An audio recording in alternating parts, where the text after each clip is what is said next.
Well, good morning, everyone, and welcome to our Republican Media Availability. I'm John Handy, Communications Director for the House Republican Caucus.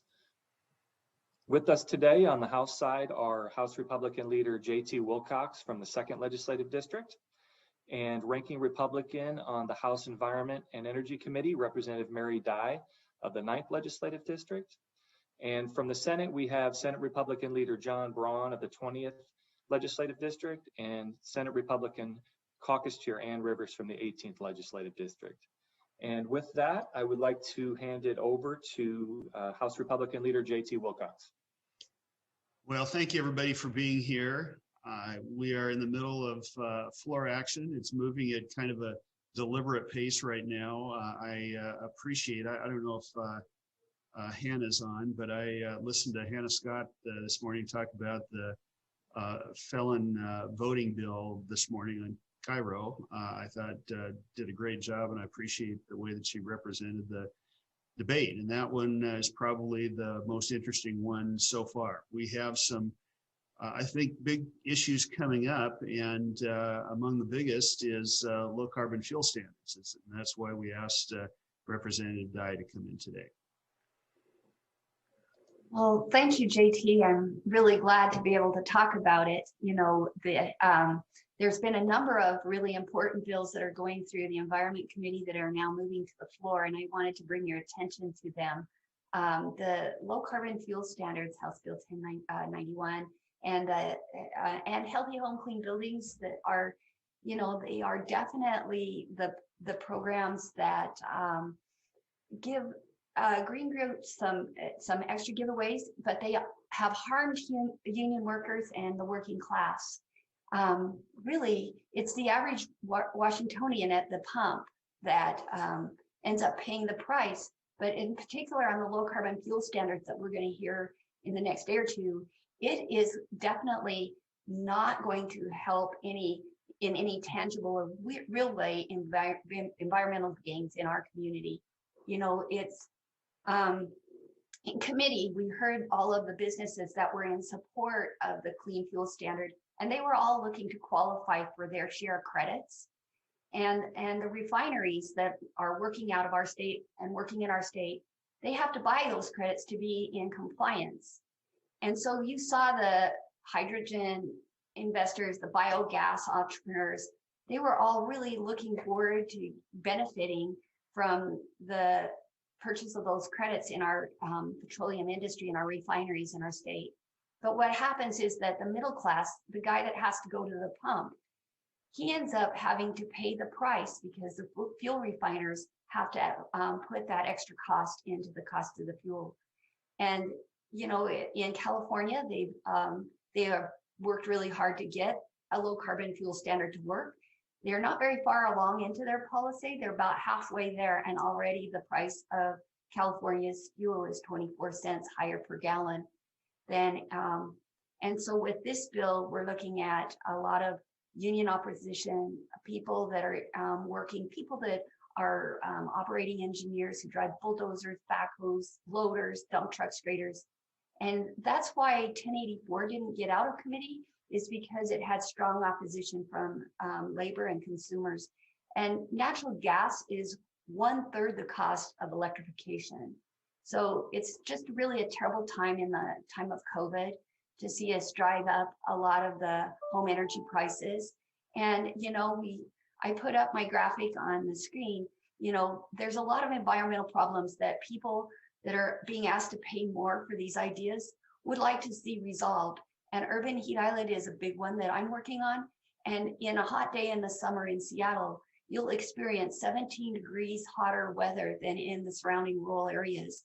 And when we're worrying about really monetizing the environmental externalities of carbon emissions and ignoring the fact that we have urban heat island effect all the way from Victoria to Baja, and that can definitely impact the climate across the North American continent, I think that we have to open our eyes and broaden our perspective and really work on those things that impact the average Washingtonian every day that lives in the city and works in the city and has to pay for their fuel to heat their home and pay for their fuel to drive to work. So that's basically why Republicans believe that the bills that are on the table just hurt the average working person that goes to the pump that has to pay more, and they see no benefit. Only people that benefit are these out-of-state companies that are looking to sell credits. Thank you, Representative Dye. Let's go ahead and go to questions. And we will start with Rachel LaCourte of the Associated Press. A question for Senator Braun. Just wondering if you've received a response to the school opening letter that you sent the governor. And given that school districts have a March 1st deadline to submit their updated reopening plans, why not wait to see what the districts plan at this point before calling for legislative action? Well, thank you, Rachel. No, I haven't received a response yet. I haven't gone through my email yet this morning, so maybe there's something in there I have missed. But in terms of your question, why push now? I don't think we should have been pushing and have been pushing, many of us, for the last 6 or 8 months. This is something that, science and research has shown us clearly. Kids can be in school. In the last 2 months, the governor has really come around to this view and has pushed hard, both in terms of setting new standards for kids to be in school and speaking publicly, visiting schools around the state, showing and seeing for himself that it can be done safely. We have many schools, largely in districts that Republicans represent, that are open in person and doing it safely. And yet we have 70% of our children around the state not receiving any in-person education. We know nobody disputes the fact that this is the wrong thing for children, that it has a disproportionate impact on children living in poverty with other special needs or challenges. So my view is we should push every day, all day, to get our kids safely back in school. I would add to that a couple things. We dropped a bill here recently, a Linda Wilson bill, 5464, that would actually make that law that says if you're going to be out of in-person school for more than 10 days, it's got to be the result of an order from the governor, which he could do if it was appropriate. But the point is, right now he's limited. He can say what not to do, but he can't say what to do. And we'd like to put him in a position where he could say, look, our kids need to be in school. And then the last thing I would say is, look, for a whole variety of reasons, most of the credit I give to individual people around the state, but COVID is in free fall in our state and around the country. And we should be working to get back open. And the first thing on our list ought to be schools. Do you have a follow-up, Rachel? No, thank you. Okay. All right, next we will go to Austin Jenkins of Northwest News Network.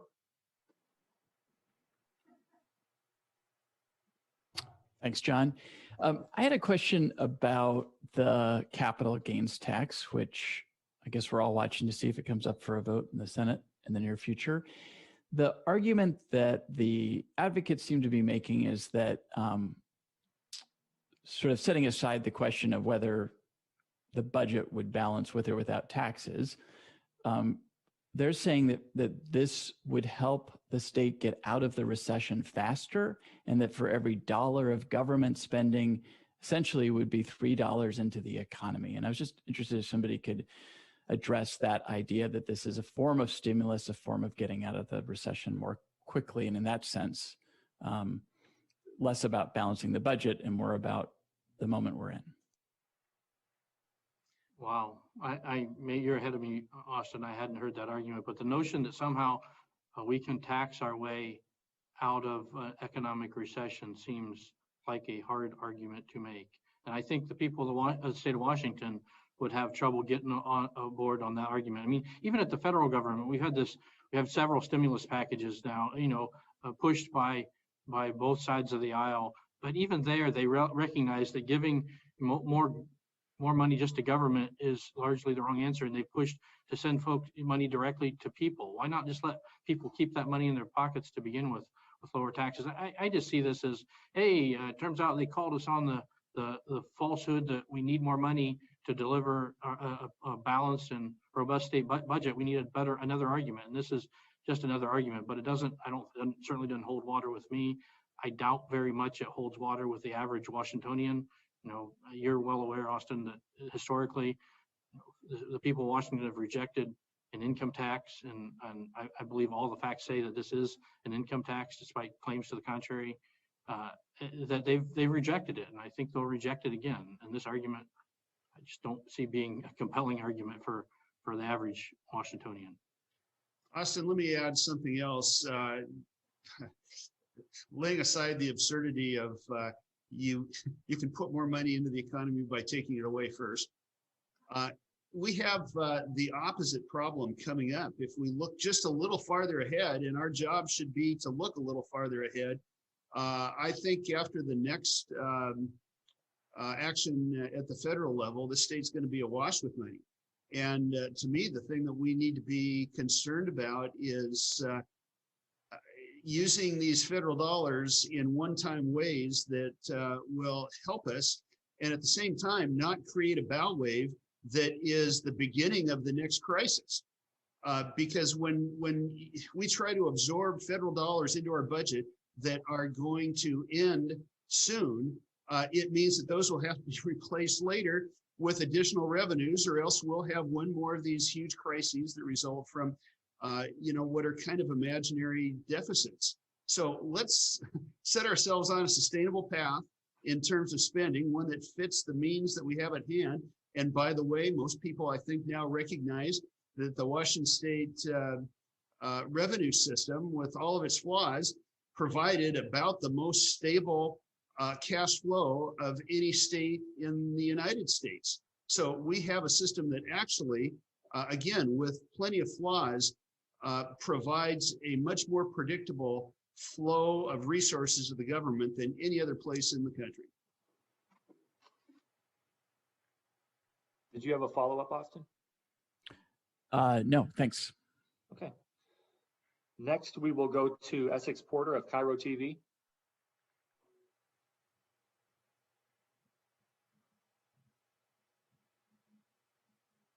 Are you Hello, there? good morning.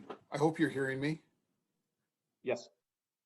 Yes, on the issue of reopening schools, and maybe this starts with Senator Braun. Why do you want to override local control of whether schools are open or not? I'm not sure I'd characterize that as overriding local control. I'd just say maybe you could put it that way. I just say they have a requirement. We have a constitutional requirement to provide instruction. We know very clearly from what we're seeing in the last year, and it just makes intuitive sense for anybody that's had a child in school, really at any level, but certainly at the early grades, the in-person school is more effective. All this, the current bill does is say, you got to provide in-person school. Do it however you want, do it safely, but you have to do it. And it allows us to basically fight back. Let's just be candid on this. Everybody, every parent in the state, virtually every parent in the state, every teacher in the state, frankly, most administrators think in-person school is the right answer and are pushing hard to get there. The governor has come around to this view. Really, the only folks that are opposed to it now is the teachers union, the WEA. And they're doing it for reasons not entirely clear to me, but we shouldn't allow the WEA to dictate whether our children around the state of Washington get a proper education. They certainly are a key stakeholder, but they are basically the one organization, one group of folks who are stopping our children from having a proper education in many parts of the state. So whether that's taken over local control or not, I don't see it that way. I can see how you could. I think it's just saying this is a requirement unless you have a good reason, and this bill allows for good reason of the governor to step in if there's a public health emergency that's ongoing to stop in-person school. But otherwise, that's the requirement. I just wonder if, I'm sorry, please go ahead.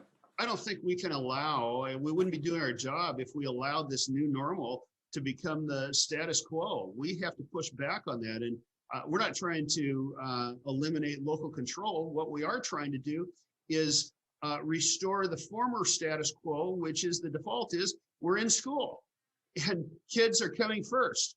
And we are overcoming the problems to the extent that we can that might keep kids out of school. That's what we want to return to. And if we sit on our hands and allow a new normal to become a long-term status quo that says kids don't really have to be in school, we've got all these other things that get in the way, and we're going to let them come before kids and their education, we would not be doing our jobs, Essex. A follow-up question for any of you to jump in on, but as Senator Braun notes, at the moment, the COVID situation is improving in our state. Is it time to have details about what phase 3 looks like and perhaps even move some places to phase 3? Amen. We should have had phase 3 details weeks ago. I mean, people are wondering. You can't go out into the general public and talk to anybody without them asking, what's the next step? How do we get there? What are we going to do? How do we do make, so yes, absolutely. We should know what phase 3 looks like. Or just acknowledge that we are in, and good for us, good for everybody that's been careful. We're in a relatively safe circumstance right now based on the numbers. If you compare them to CDC guidance or World Health Organization guidance, we're in a good shape, low risk situation. We're making progress with the vaccines, not as much as we'd all like, but we are making progress. So either get the process to phase 3 out there, or get us back to, we're not in an emergency anymore. And as we see the numbers come down drastically day after day, not just here in Washington, but across the country, I am more and more convinced that may be the next step. Senator Anxious Rivers, to hear what the governor has to say. Yeah, Senator Rivers, what would you like to see? It's so funny you should ask this question. We were just talking about this last night.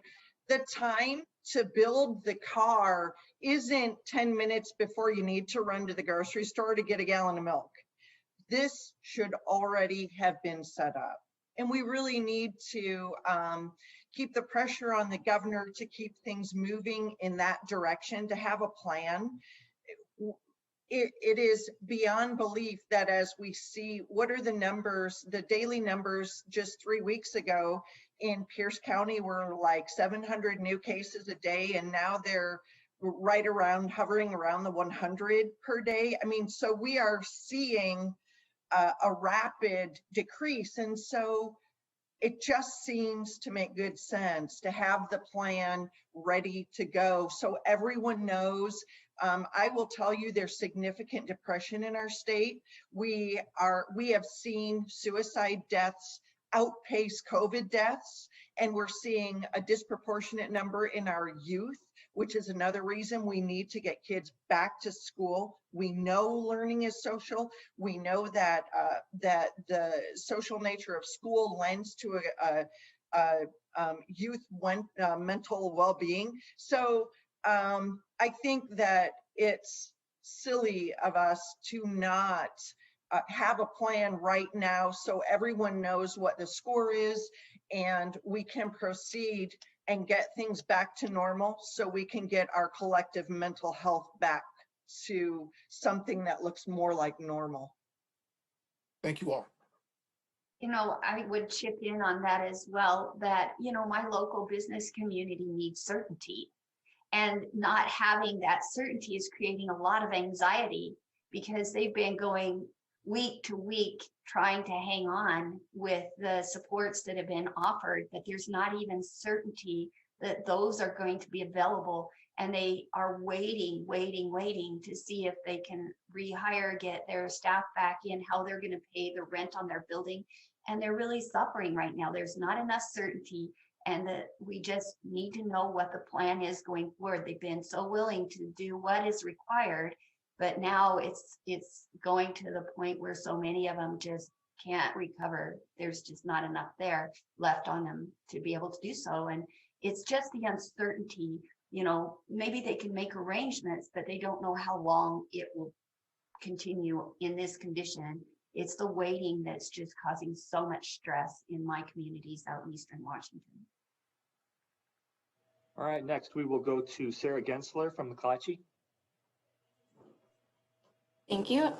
First, Senator Rivers, I want to make sure I understand something you just said. You said you've seen suicide deaths outpace COVID deaths, I think. Can you explain what you meant by that?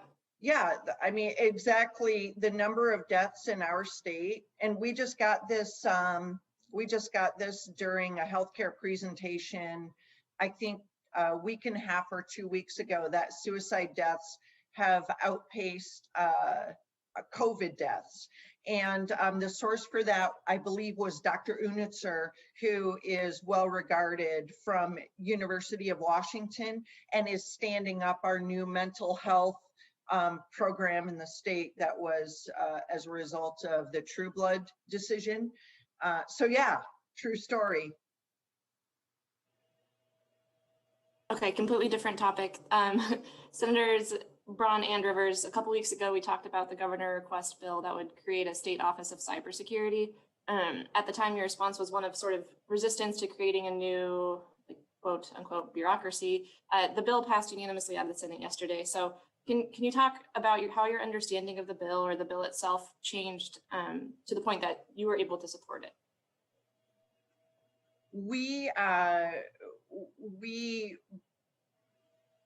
for my part, I can't speak for everyone's part, but I think as the depth and breadth of all the breaches come into fuller and brighter view, it became apparent that we needed to do something. I'm always going to stand against a massive expansion of government. But I think in this case, I began to feel comfortable that it was going to be fairly lean and tight and very focused. And so that's how I got there. But Senator Braun may have a different opinion of that than me.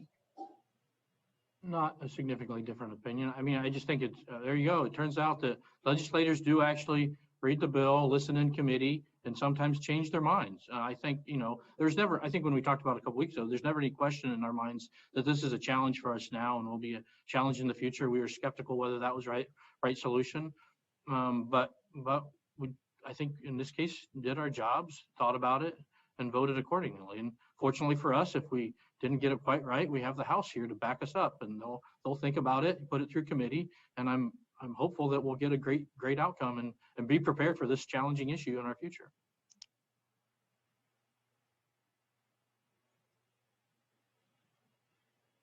Next, we will go to Laurel Demkovich from the Spokesman Review. Thanks, John. I want to ask, or I want to go back to the reopening. Obviously, you want to see a phase 3, you want that to come soon, but what exactly would you like to see in that phase 2? Are there any specific things like 50% indoor dining or anything specific that you've been thinking about that you want to see? Well, I think that first of all, we'd like to see consultation, and I hope that that's happening now. I think in Spokane, where you write, there's been quite a large public outcry about the fact that there's not been a lot of consultation of the public and the business community as they design these phases. And what you get from that, I think, is a meeting of the minds. How can you create the maximum amount of economic activity and do it in the safest possible way? And I am 100% sure that the business community doesn't know everything there is to know about safety, and the public safety community doesn't know everything there is to know about business and economic activity. So the first thing that I would like to do, rather than simply specify what I think, is, Governor, I hope that you are having these consultations in a very productive way. We've got trade associations here in Olympia that have been trying to engage productively for a year now. And again, I just want to go back to the idea that we cannot, a year is a long time. We cannot allow this new normal to exist forever. We have to break this up so that these things that are not healthy for our economy and for the people that live in Washington to become a long-term habit. That's why we have to have another phase. And of course, I think you're going to see people advocate for 50% occupancy and a lot more socialization. And now that we have vaccines and we're reaching a significant number of people, I hope that older people in particular will be able to enjoy the social interaction that is absolutely necessary to their health and well-being. Yeah, I can't add a lot to that. I would just say at the minimum, we need to get to 50% opening for restaurants and other businesses that have been restricted, just for their chances of long-term success. More broadly, and I've said this for a long time, I believe it more with every bit of data. We are going to be safe because, every person in the state, makes good decisions about individually staying safe, and they won't all make perfect decisions. We are human, and we do have, we will make some errors, but the vast majority have and will continue to make good decisions about keeping themselves, their family, in the case of businesses, their employees and their customers safe. So I personally am very comfortable knowing what we know today, opening up everything and saying, people, do what you've done very successfully for the last year. Think about your safety and those of others, and operate accordingly. And I think if we do that, and we continue to inform them about the risks based on, data and science, we'll continue to get, good results. So I very minimum, I think we ought to be at 50% for our restaurants, but I think we could do more, and we could do more safely right now. I couldn't agree with the senator more. And I also would like to challenge the administration a little bit, because we've had a year to learn, and we've had a year of a lot of innovation. And, I would love to see us really emphasizing all of the tools in our toolbox and all of the above approach. Not only do we have the vaccinations, but we have really great treatments now. And so there's no reason why we shouldn't be encouraging our medical community and working with our state's medical community to really make sure that this pandemic is dealt with at that level with as many of the resources that we can bring to bear as possible, as early as possible, so that we can really be focusing on life-saving technologies that have been brought to bear in the last year to really defeat this pandemic, and not be so prescriptive about the healthy Americans and the working Americans and the working Washingtonians' lives. I just think that it's time that we know we can save life, whether through vaccination or treatment. We should empower the medical community to do so, and we should open up the state. Laurel, did you have a follow-up? I do, and I'm not entirely sure who can speak to this, but on a separate topic, I want to ask about childcare legislation. I know your colleagues in the Democratic caucuses have proposed this Fair Start for Kids Act, which is a pretty big package. I'm just wondering your thoughts on that, and are there any other proposals that you would prefer to see instead of something as big as that one? I'll jump in there. So yeah, they've proposed a gigantic state investment and frankly growth. Sarah asked earlier about new agencies. This is a gigantic move, billions of dollars, and it's couched in over 4 years, so we don't see the full cost even. So I think their focus on childcare is correct. This is a big issue in our state for working families around the state. But I don't think we're in the same boat of thinking we need to have more state organization, more state involvement. The one place I do think we could do a lot of good, there's two things we could do to be helpful. One, a few years ago, I think it was the Early Start Act, we added a bunch of additional regulations to the child care industry, and it was done in good faith and somewhat bipartisan. I think we got it wrong. We drove many daycare providers out of business, and we should correct that. We should get folks back to, people have been taking care of their kids and other people's kids for millennia.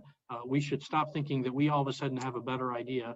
And the second thing we should do is we should increase our rates. It's a very simple thing to do, is you increase the rates for the ones that are states paid for or subsidized, and you help not only the folks getting that subsidy, but you also help folks in the middle who are basically paying the offset with higher daycare rates, and you help daycare providers survive and be in business. If we did those simple things, and by the way, we proposed that in our Republican budget, we would be in much better shape statewide at a lower cost. And I think people would appreciate just the freedom to go take care of their child care on their own if it was affordable. And I think that would get us there.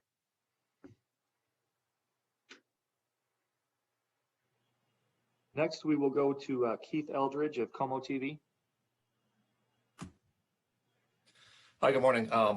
Following up on the phase 2 question, do you think it's hypocritical of the governor to be crisscrossing the state, urging schools to reopen, and yet he's keeping everybody in phase 2? Well, I give the governor the benefit of the doubt on that, as I think his effort to get kids back in school deserves that kind of effort. One, I think he's doing it safely. I mean, different than many of his Democratic counterparts around the country. The governor is practiced the same things he's preached, wears masks, he socially distances, and I give him credit for that. And I give him credit for using his influence as governor.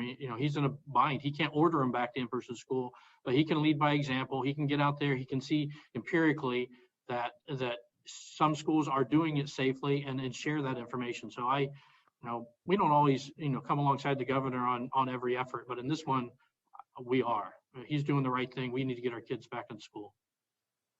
Yeah, I would say we don't hesitate to criticize when he's wrong. We should recognize that this is a stand that's right to take. He's putting a lot of effort into it. Hope he continues to do that and gets absolutely as forceful as he can and uses all the tools that are available, as has been suggested by Republicans as well, in terms of allocation of federal dollars. But yet, on the other hand, everybody's stuck in phase 2. Well, we don't like that either. We don't have to agree with the governor on everything. And this is a case where we agree with him on one thing and we should be honest and clear about that and support him. And we disagree with him on the other thing, and we should, provide him, feedback that phase 2 isn't the right answer and we need to find a way to phase 3. We hope he's listening in both cases. Thank you. Next, we will go to Michael Goldberg of Washington State Wire. Thank you. This question is for Senator Braun.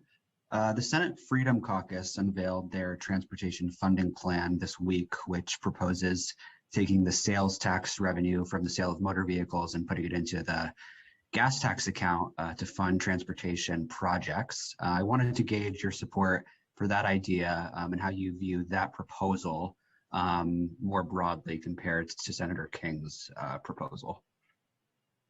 Sure, and I've been clear about this both with Senator King and with the Freedom Caucus. I'm actually on more. I appreciate the work they're both doing. I think they're both, on the one hand, the Freedom Caucus is looking at new and I think better ways to fund our transportation system long term. And I'll just add that in the Republican budget, Senate Republican budget, we rolled out a couple weeks ago. We did exactly the same thing. We moved sales tax on motor vehicles to the transportation account and provided $24 billion in that proposal, and that was a full bill, balance, works over the 4-year and beyond. We provided $24 billion over the next 16 years. So not a new idea, and I appreciate them advocating for it. And Senator King has used some of that money. He's proposed another alternative that with some other sources of funding that I don't agree with, and I've been clear with him and with the public that I don't agree with it. But he's also done some things that are really valuable. He's talked about not just projects, but maintenance. The maintenance issues and for our transportation system around the state are critical. And I think Senator King, more than just about anybody, has been focused on that. He's also been very focused on the culverts, and I'm supportive of that too. I think that while I don't necessarily agree with how we got there via the courts, I think replacing the culverts is the right answer. I think that we should get on with that. So I don't think it's a case of one versus the other. I think the long-term health of our transportation system is critical to our state. We need to find something other than gas tax, and we have to have a real discussion about other sources. And I don't think you could make a better argument than sales tax on motor vehicles. You go to buy a car or parts for your car, new or used, the sales tax you pay goes to operate and fund the roads and bridges that you use that vehicle on. It also would go to provide transit. So I think it makes a lot of sense. I think the voters will understand it, and it gets us away out of the gas tax we've been relying on for 3 decades. We know it doesn't have a viable future, so we ought to start having this discussion at some point. I appreciate the Freedom Caucus pushing us forward on it. Did you have a follow-up, Michael? Yeah, just quickly. At their press conference, members of the Freedom Caucus said that they feel that their agenda is where most of the public is. I was wondering if you agreed with that statement and sort of the role that you see the Freedom Caucus playing moving forward in influencing the caucus more broadly. Well, I don't think they can know, and I certainly don't know where all the public is. I don't think the average person in the public really has had time to know about this proposal or think deeply about it. I do think if you ask the average member of the public, do they like a gas tax, and do they want a gas tax that goes up by 18 or 50 cents, I think their opinions will be unequivocally no. So I think that much we can assume that they understand this idea. I don't think that we quite know that yet, but once they do, that's why I think we should have a conversation about it. I think they will support it. So I think they're right there. I mean, as far as the Freedom Caucus more broadly, they are a subgroup within our caucus. I've been supportive of them. We've had, they've treated, me and the rest of the caucus very respectfully. We want to do this exact same. And within our caucus, when you look at the things they're focused on, they're not that much different from where broadly the caucus is. So good for them. I appreciate any work being done to help promote, better government and more thoughtful government around the state. And I think that's what they're doing. The last question comes from Hannah Scott of Cairo Radio, who has asked me to provide it. That question is, there is a new report out from the Institute of Disease Modeling showing high school students are more at risk from COVID. Where do you stand on returning high school students to in-person learning? Well, I haven't read that yet. I'd like to. And, my question would be more at risk than whom? But I think we would have great responses when we read the report. Yeah, I haven't seen that report, but I mean, I've been very clear earlier. I want to get kids back in school safely. And so far, all the evidence has said we can do this, and we have schools in our state doing it safely. So I think empirically we know it's possible. If there's new research or data out there, I'd love to see it. And then once we see it, we should form our opinions once we see the data, not before we see the data. Let's put it that way. Well, that's all the questions we have. I don't know if the leaders wanted to make any closing remarks. Good to see y'all. Hoping to do it in person soon. Same. Thank you. Okay. Thank you, everyone.